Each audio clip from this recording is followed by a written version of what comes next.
হিসেবে ওদের লজ্জা লেগেছে। বাংলায় বলতে পারতেন, অনুবাদক রাখতে পারতেন, সেগুলোও নিশ্চয়ই সুপ্রিম কোর্টকে পিটিশন করলে অ্যালাউ করতেন।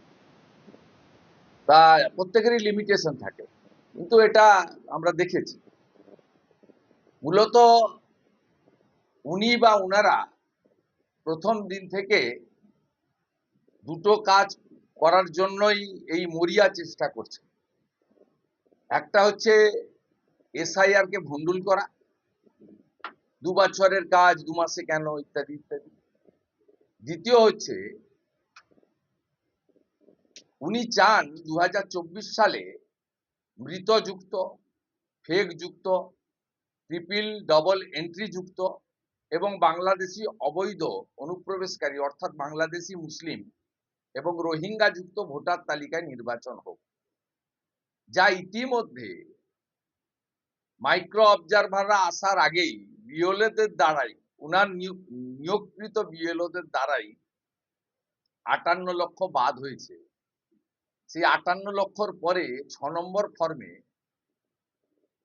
ওই 58 লক্ষ বাদ যাওয়া লোকের মধ্যে কয়েকশো জমা পড়েছে কিনা সন্দেহ আছে, হাজারের সংখ্যা পেরিয়েছে কিনা সন্দেহ আছে, লাখ তো অনেক দূরের কথা। অর্থাৎ অত্যন্ত পরিচ্ছন্নতার সঙ্গে বৈধভাবেই 58 লক্ষ লোকের নাম চলে গেছে। এবং সেক্ষেত্রে ইলেকশন কমিশনের খসড়া ভোটার তালিকায় অপশন ছিল, যদি ড্রাফট ভোটার লিস্টে কারণ নাম বিএলওরা বাদ দিয়ে থাকেন বা বাদ দিয়ে থাকে, তিনি 6 নম্বর ফর্মে ইনক্লুশনের জন্য আবেদন করতে পারবেন, অথবা কোনো মৃত বা অবৈধ ভোটার থেকে থাকলে 7 নম্বর ফর্মে ওই বিধানসভা কেন্দ্রের যে কোনো একজন নাগরিক আপত্তি করতে পারবেন।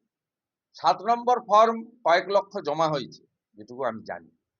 6 নম্বর ফর্মের সংখ্যা হয়তো কয়েকশো হবে, লক্ষাধিক কখনোই হবে না। এটুকু আমি হলফ করে যেটুকু আমার সোর্স বা রাজনৈতিক দল হিসেবে যেটুকু আমরা জেনেছি সেটুকু আমরা বলতে পারি।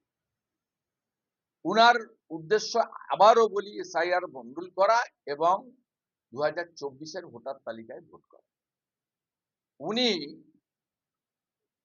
আজকে যেগুলো চেয়েছিলেন ওখানে কার্যত শূন্য হাতে এসেছেন। প্রাথমিকভাবে বলবো সুপ্রিম কোর্ট কি করেছেন সেটা আমরা দেখেছি। আজকের ইন্টারিম অর্ডার কিভাবে কনক্লুড করেছেন, আবার 9 তারিখ রেখেছেন, সেটাও সবাই দেখেছি। সব পক্ষকে হলফনামা দিতে বলেছেন, সেটাও আমরা দেখেছি। ইলেকশন কমিশন অফ ইন্ডিয়ার যে লয়ার ছিলেন তিনি যখন বলেছেন আমাদের একটি আবেদন অ্যাপ্লিকেশন পেন্ডিং আছে, সেটাও একই সঙ্গে শুনানি করা হোক, সেটাও দেখেছি। এবং সুপ্রিম কোর্ট কি বলেছে সেটাও সবাই আমরা জেনেছি। ওনার আজকে মূল টার্গেট যেটা ছিল সেটা হচ্ছে মাইক্রো অবজারভার আটকানো। মাইক্রো অবজারভার কেন আটকানো দরকার? মালদা জেলার এক মাইক্রো অবজারভার তার পরিচয় গোপন করার স্বার্থে আমাকে অডিও ক্লিপ পাঠিয়েছেন। আমি 6 PM আমার এক্স এবং এফবি হ্যান্ডেলে সেটা পোস্ট করব, আপনারা দয়া করে সেটা শুনে নেবেন, কালেক্ট করে নেবেন। কেন মাইক্রো অবজারভাররা থাকার জন্য ওনার অসুবিধা হচ্ছে? উনি প্রশ্ন তুলেছেন যে ভারতবর্ষের 12টি রাজ্য এবং কেন্দ্রশাসিত অঞ্চলে এসআইআর হচ্ছে, কেবলমাত্র পশ্চিমবঙ্গে মাইক্রো অবজারভার কেন? ইলেকশন কমিশন কি বলবে তাদের কথা, সুপ্রিম কোর্ট সব শুনে কি বলবে সুপ্রিম কোর্টের অধিকার এখতিয়ারের মধ্যে পড়ে। কিন্তু আমি এই রাজ্যের বিরোধী দলনেতা এবং পাবলিক রিপ্রেজেন্টেটিভ হিসেবে, জনপ্রতিনিধি হিসেবে আপনাদের সামনে কারণটা বলে দিচ্ছি।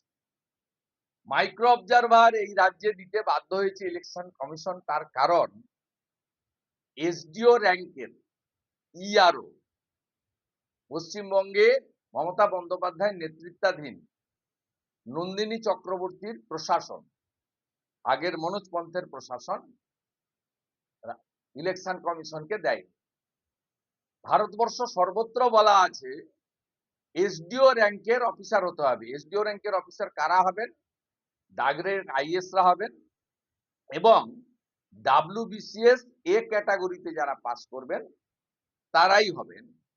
যারা জয়েন্ট ভিডিও থেকে প্রমোশন পেয়েছেন, ল্যান্ড ডিপার্টমেন্ট, রেজিস্ট্রেশন ডিপার্টমেন্ট সহ অন্যান্য ডিপার্টমেন্ট থেকে যারা আমাদের বিডিও বা ডেপুটি ম্যাজিস্ট্রেট হয়েছে, তাদেরকে ইআরও করা যাবে না, এটা একদম ক্রিস্টাল ক্লিয়ার। আমি আশা করি এর পরের দিন শুনানিতে খুব ভালো জায়গায় ফেঁসেছেন মুখ্যমন্ত্রী। খুব যথাযথভাবে সুপ্রিম কোর্ট বলেছে যে আপনি কম্পিটেন্ট অফিসার যে স্পেয়ার করেছেন তালিকা দেন।